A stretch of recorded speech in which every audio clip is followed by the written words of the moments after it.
আমি ভাবিছিলো যে ইমানখিনি ভোটতে আমি আগবাঢ়িম এইটো ৰাউণ্ডলৈকে আৰু পৰিকল্পিতভাৱে আমি এবাৰ নিৰ্বাচনত অৱতীৰ্ণ হৈছিলোঁ মাননীয় মুখ্যমন্ত্ৰী ডাঙৰীয়া লগতে আমাৰ সভাপতি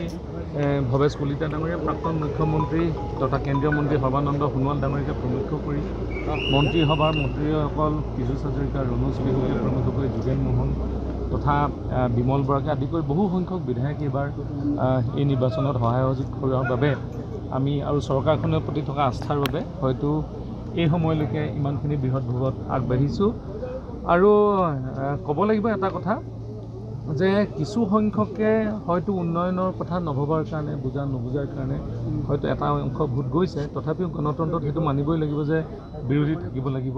আৰু বিৰোধী থকাৰ বাবে আমি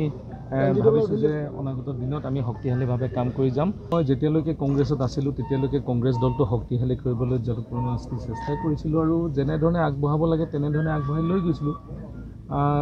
হয়তো কংগ্ৰেছ দলে ক'ৰবাত প্ৰাৰ্থিত্ব দিয়াক লৈ বা তেনেকুৱা ধৰণৰ কিছু হয়তো সিদ্ধান্ত ভালকৈ নোলোৱাৰ বাবে আজি কংগ্ৰেছ দলে বিপৰ্যয়ৰ ফালে আগবাঢ়িছে ৰাইজৰ দলে শিৱসাগৰ সমষ্টিত জয়ী হোৱাৰ পিছত তেখেতসকলে শিৱসাগৰ সমষ্টিত যিটো তেখেতসকলে নিৰ্বাচনী ষ্ট্ৰেটেজি কৰিছিলে হাওৰাটো তেখেতসকলে কৰিব বিচাৰিছিলে এটা বিশ্বাসঘাতক লৈ পেলাই এটা বাতাবৰণ কৰিবলৈ আমি নিজেও ৰাইজক কৈছোঁ যে হয় বিশ্বাসঘাতক কৰিছোঁ আজি কিছু সময়ৰ কাৰণে কিন্তু উন্নয়নৰ স্বাৰ্থত বিশ্বাসঘাতক কৰা হৈছে যদি মই বিশ্বাসঘাতক কৰিছোঁ তেতিয়াহ'লে হয়তো হাওৰা সমষ্টিৰ নতুন প্ৰজন্মৰ উঠি অহা প্ৰজন্মৰ বাবে যাতে শিক্ষা অনুষ্ঠান খেলা আজি ষ্টেডিয়ামৰ পৰা আৰম্ভ কৰি চিকিৎসা সেৱা কেন্দ্ৰত আগবঢ়াই নিবৰ কাৰণে যিখিনি কৰিছোঁ সেইবাবে আজি সেই সিদ্ধান্তটো লোৱা হ'ল সেই সিদ্ধান্তটো লৈ যি ৰাইজৰ দলে বিশ্বাসঘাতক বুলি কৈছে কিন্তু হাওৰা সমষ্টিবাসীয়ে কিন্তু বিশ্বাসযোগ্য হিচাপেহে আজি মোক এইবাৰ নিৰ্বাচিত চাওক মুখ্যমন্ত্ৰী ডাঙৰীয়াৰ এটা অভূতপূৰ্ব শক্তি আছে তেখেতসকলে সকলো কথাই গুৰুত্ব সহকাৰে লাগিলে সেইটো আমাৰ যিসকল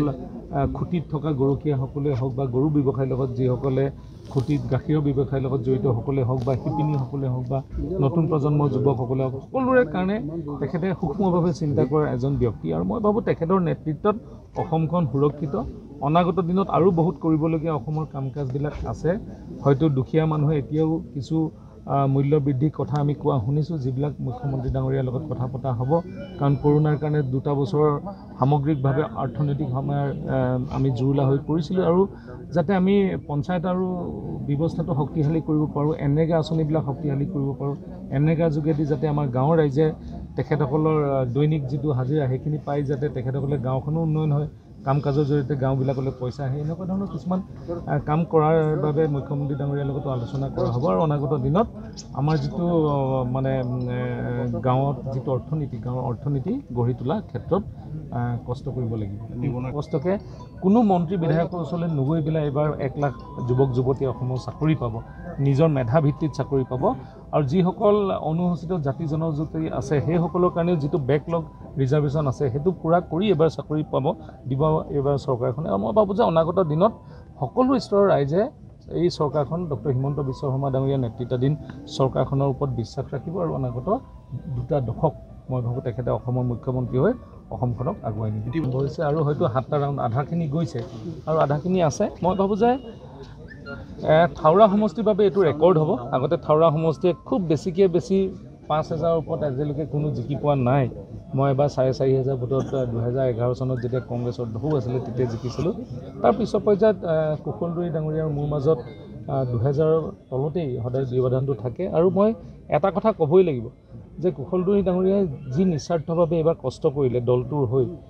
বিজেপি দলৰ এইটো এটা শক্তি এই শক্তিয়ে আমি আগুৱাম আৰু একেলগে হাওৰা সমষ্টিটো উন্নয়নমূলক কাম কাজবিলাক আগন্তুক দিনত কৰিবলৈ চেষ্টা কৰিম